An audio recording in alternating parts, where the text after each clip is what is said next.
So cool. Let's get to it, man. Let's get to it. There's only obviously one place to start, and that's the game today, bro. I almost thought like I was thinking, what's the point of him watching this game, bro, at one point? But you know what? To be fair to him, yeah, I see it though. In the first half, I saw the I saw what he was trying to do. He's trying to keep the pitch narrow, innit? He didn't want. Obviously, the last we talked about the goals that we conceded, how players are just running through like the middle of the park. But this time around, he did keep it narrow. You can see Garnacho and Marcus tucked in, but the quality was just poor from like defensively. Both teams are fine, but at the same time, I don't think the attacking players gave them much to do. Especially like the final balls. What for both sides? For both sides. I think it was bad from both sides. I don't know. Obviously, you guys. I'll let you. I don't know whether the midweek game took a lot out. They would have taken a lot out both because there were both tough games midweek. Both teams had tough games, so I think it might have been that. But there's also a drop in quality, depending on what you're comparing it with. So like now, when I look at like intricate passing, it's you guys that base it off, and there's a drop off in quality. So it is. But I don't think it was. There were basic stuff. I don't think like, the mistakes that they were making, the passes that the ball that they were just basic stuff. They went hard. You can always, when that happens, you can always attribute that to tiredness. Level. So it was all basic stuff. Because if they went hard, as I say, it wasn't just United. It was both teams. Because there was one point we would lose the ball, then they would lose it to get it straight back to us. It was. It was poor, and the decision, everything was just poor. It was as if like some of them were playing with each other for the first time. It just didn't make sense. So it was just a boring draw for me personally. I don't think we asked a lot. You would have thought in the second half, both teams was like, especially us, who was quite cautious in it. And you would have thought in the second half, like one of the other teams, one team would obviously take the emphasis. Take initiative. Like let's go at them. I don't think none of them really wanted to do that. And towards the end of the game, you can tell that. They were both probably happy to take the draw, and we're not winners. You guys we're not winners. Why are we trying? And then obviously the key moment of the game was that last counter that we had with Garnacho. There's no way you don't get that ball right. I don't understand. You had more than enough time to get that right. How you don't get that ball right? And you know what it also shows about the team. Yeah, it shows that how this team, like I don't know whether the mentality is gone. So like Garnacho got the ball wrong. The first thing Bruno did was turn to the ref to book someone. Shouldn't you be getting angry at your player? I'm saying the game is practically over. What's the point of you getting at the ref to book someone? Bro, the guy just messed up a glorious chance for us to win the game. And the first thing you do is turn around and look at the ref. But that's what you said, isn't it? We're not winners. Yeah, we're not. He's capped, he's been batting them up. Like, you got to get that pass right. Yeah, I think one of those ones that if you've been doing really well, then you've got the confidence to turn around and speak to someone. But you think because he's games in the mud? That's a fair point. Because he's to be fair, a lot of the games is in the mud. A lot of them is in the mud. I watch them play and just think, like, the confidence, the whole team's confidence is gone. The whole team, you can tell. They don't like. I'm not saying they're great players, but they don't usually play like this. Like just simple stuff. What Garnacho was doing today was nonsense.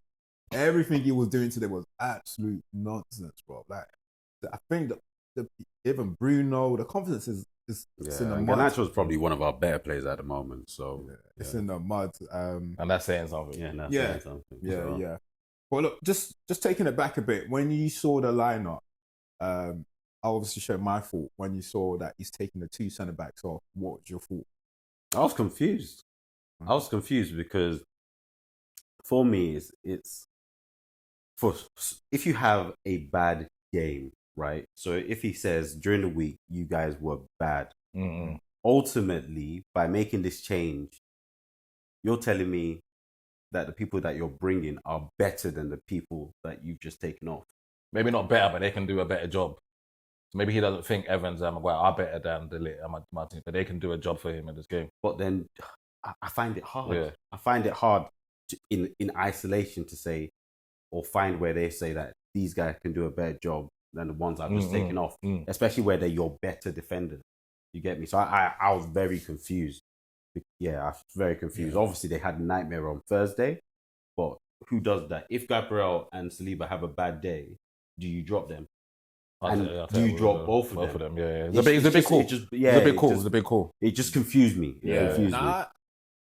When he dropped both of them, obviously I was surprised. I was shocked. I didn't think he had even the balls to even drop. Not that I think he's made decisions like that in the past, but when he dropped both of them, especially both of them, I didn't really scream at. I didn't think much of it because I get it. Like, but the thing is, although both defenders got scrutinized a lot midweek, I honestly don't think it was just because of them. It was the way the whole team defended. And the thing is, are you now going to do it every game? I don't think. No, I just think it's just him, just like setting standards. Like, look, if you let your level drop, don't think I'm going to allow you to come out week in, week out and still play. I think that's what. Unless your name is Bruno Fernandes. Well, I can agree. I think that's what he's maybe doing. more so for the lit, because especially it's not like it's a big game. You need your better players on. Yeah. It's like at least sit down with them and say, "This is the situation." The lit, his standards been dropping just because he scored a couple of goals. Yeah. We know he's been slipping. When he was at Netherlands, they had to take him off to take him out the fire line. So if you're going to drop anyone, I would expect it to be him. But to drop both of them, it's a big message. Yeah, no, but he's, as I said, but he had the balls to do it though. He had the balls. Yeah, when I saw it, I thought he was signing his own death wish. Oh, like when I saw him, if you lose a game after I just thought if you're going to start Maguire and Evans, he's going to compound it by you lose. Let's say you lost 4-0 today, so you lose. Everyone expects you to lose, but he didn't. And then he's put Evans and Maguire in. Yeah. It's like he's saying, I don't want to be here no more anyway, bro. Because everyone's going to scrutinise that decision. Yeah, but he got it right today. He got it right. Because it's 0-0, so no one's going to say nothing. Because in his head is like, it's pretty much saying, look, if I'm going to go down, let me go down with at least people that's going to try. Like, I'm one is trying to set standards, isn't it? But if two of the defenders that, because I think it's fair to say De Ligt and Martinez is better than both of them. But if the standard is going to drop to that low, then I have to obviously show something to I have to show something like you can't come out and play at that level. I think you're going to come out the next game without any like repercussions. I think that's all I can think of anyway. But but for him, like, it's probably worked because obviously it has worked. Because but the thing is, we say it's worked just because it's 0-0. We're saying that that is the cause and that's the effect.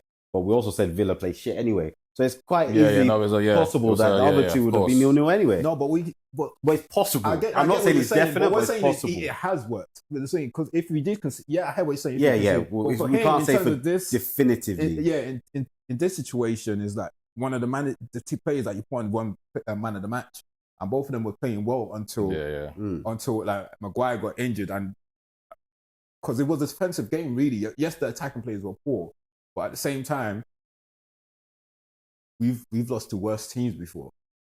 So, I'm just saying it's not definitive, innit? I'm saying, and the reason why, just my last point in it is because if you do that, I'm just saying, if I got my tactician head on, and I take out De Ligt and Martinez, and I go Evans and Maguire, already you already know how we're setting up. It's a low block. We're not doing nothing. We're not squeezing the pitch up. We're not squeezing the game up. You know what I'm saying? So everyone knows that the line starts with whatever Maguire says, and Maguire's not going higher. So we're gonna play off. He's like, naturally we're gonna go low and defend our edge of the box, and I'm gonna trust that we can see this game out. I just thought it was self-preservation. Because he knows that the media's on him, innit?